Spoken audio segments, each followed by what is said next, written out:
Hi! Welcome to my channel. నేను నిర్మలా శ్రీనివాస్. నమస్తే అండి. ఈరోజు మనం చేయబోయేది క్యాప్సికమ్, ఆనియన్ అండ్ విత్ పప్పుల పొడితో ఫ్రై చేసుకోబోతున్నాం. దీనికి ముందుగా పెనం పెట్టుకొని దాంట్లో ఆయిల్ వేసి అందులో ఆవాలు, జీలకర్ర వేయండి.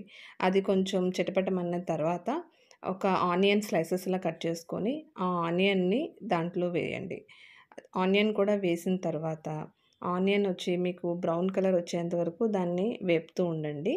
ఆహ్, అది మీకు వాటర్ కంటెంట్ అంతా పోయి బ్రౌన్ కలర్ వచ్చేంత వరకు దాన్ని కొంచెం ఆనియన్‌ని వేపండి. అలాగే నా ఛానల్ నచ్చితే సబ్స్క్రైబ్ చేసుకోండి. లైక్ చేయండి, షేర్ చేయండి. మీ వాల్యుబుల్ కమెంట్స్ కూడా ఇవ్వండి. దానివల్ల నేను ఇంకా ఇంప్రూవ్ చేసుకోవాలనుకున్నవి ఏవైనా ఉంటే నాకు చెప్పారంటే నేను ఇంప్రూవ్ చేసుకుంటాను. ఇప్పుడు మనకి ఆనియన్ వేగిపోయింది.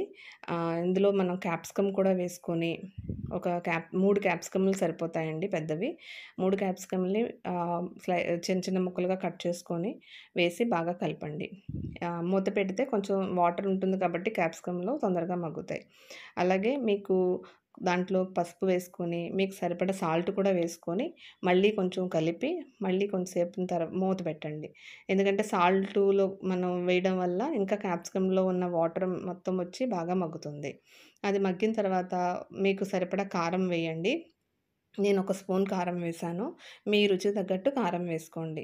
ఎందుకంటే పప్పుల పొడిలో కూడా కారం ఉంటుంది కాబట్టి నేను ఒక స్పూన్ కారం వేసుకున్నాను.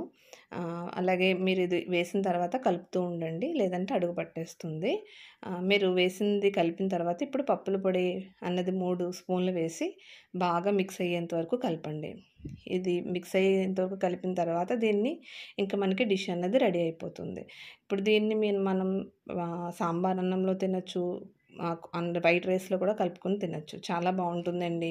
తప్పకుండా ట్రై చేయండి. మీ కమెంట్స్ మాత్రం నాకు మీ కమెంట్స్ అన్నది ఇవ్వండి.